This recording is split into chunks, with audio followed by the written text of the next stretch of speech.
All right, so recently I've kind of felt like there's just been something off in my training. And I think the reason is that I've been going too intense and I haven't really given my body enough time to recover. So I've basically just been digging a hole and my body isn't able to fill that hole with the time that I have given it. I realized that I didn't have these problems when I was coaching myself. And I think it's because my accessories were not intense. I just used them to help with my main lift. But I jumped up in intensity, I think, a little too fast. And my body isn't really able to handle it right now. So I've just been like super tired during my workouts, and like my recovery has been a little off, and like my joints are making noises that I didn't even know that they made. So I'm just going to, I guess, be smarter, because I won't really be able to progress and get better if every couple weeks I have a joint issue. So I think instead of being better and getting stronger, I need to be smarter so that I can make better choices. And it is an ego thing as well. It's mainly because I just want to, I guess, prove to myself every workout that I can do these super heavy weights, and I can do them, but I can't sustain it. So I'm just going to, I guess, focus a lot more on my main lifts, and my accessories will just be to kind of bring up any weaknesses that I may have. And I also want to, I guess, increase the psychological intensity of my lifts. So basically, I just want to try and push with 100% when I'm doing my main lifts. But that's pretty much it. Let's get straight into it.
Okay, so I definitely felt like the workout went a little bit smoother today.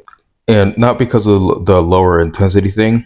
I'm not expecting that to take effect until a little bit later. It's because I decided to stop listening to music when I work out, just to kind of see how I felt and kind of my mindset in the two, like with no music and with music. And the reason for that is, Friday, I think I was doing a active recovery day, just form, just like pause deadlifts and pause squats, and I decided to not use music just because I wasn't really doing anything, and I didn't think that music would be necessary. And it definitely felt a lot better. It felt like I was able to kind of get in the groove a little bit easier. So I just wanted to try it out and try it out in my normal working days, just to see if it would make a difference. And I did do it on squats. It was just a squat only day, just because my knee isn't fully healed, but it is a little bit better. So I was able to squat. And depending on how I feel after deadlifts, I do think I'll be able to do it normally after this block.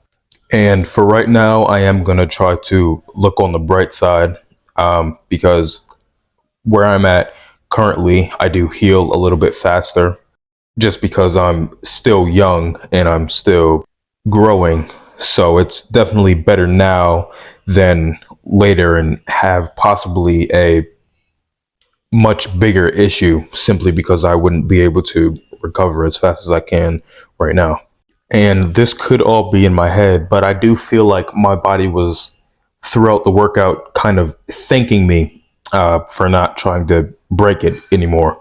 I just felt a lot better uh, during and after every set, and I could feel like it was a lot easier to go in to each set. And I still got a pretty decent pump, so it's not like I just stopped doing my accessories just because I don't feel like doing it anymore. I lowered the intensity so that I'd be able to work a little bit more and have a little bit more control over the weight, and I still got a very good stimulation because I could still, like, when I was doing my raises superset, I could still feel like a very good burn in my shoulders, but it was slightly different than normal because I had a little bit more mind muscle connection, because instead of focusing on just pushing, I was able to focus on the entire movement.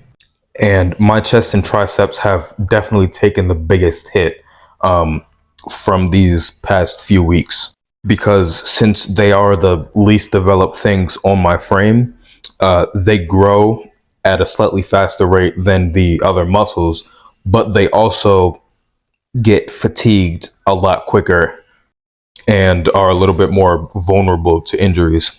Because when I was doing the chest flies, I could feel like a little bit of a pinch in my left armpit, so I only did 3 sets instead of 4.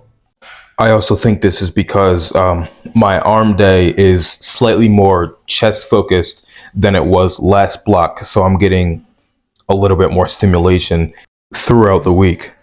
And I saw a video the other day. I think it was an Alexander Bromley one. I'm not completely sure, but it was about like elite level bodybuilders only doing their most intense workouts leading right up to the competition because they knew that they wouldn't be able to sustain it year round. So I really need to hold myself accountable for these types of things. Even though I really don't want to not go intense, I have now realized that there are a lot more things to factor in when you're talking about training because you can't just go super intense because you'll get some short time gains but you won't be able to sustain it. And if you try to sustain it, you'll then start to regress. On another note, I have been kind of messing with my form a little bit in both the bench press and the squat. So for bench, I've been trying to remember to stack my wrists. I've been actually supposed to be doing them, but I forgot. So I'm just going to kind of try to remember a little bit. And it does put a little bit more stress on my shoulders, but that won't be a problem as long as I take care of them and make sure to watch out for any signs of future injuries. And for squat, I've been pretty much just messing around trying to find a good, comfortable stance so that I can generate the most power. Because for me, it feels most comfortable to squat very wide, and have my feet pretty much, both of them are touching the rack, but I'm not really able to generate that much force. So I think what I have to do is get as close to my center of mass as possible, but still be able to move smoothly throughout the lift. So I'm going to be messing with a bunch of different widths and also messing with kind of how far my feet are spread apart. I'm also going to try and get a little bit more posterior activation when I squat, because I saw Nathaniel Messiah video. He was like doing the deadlift world record, and I saw he does a little like bend, well, a little hinge before he squats, and then he goes down. So I tried it by myself, and I actually do like how it is because I can't get below parallel, which is what I've been trying to do. But that's pretty much it. I'll see you next time.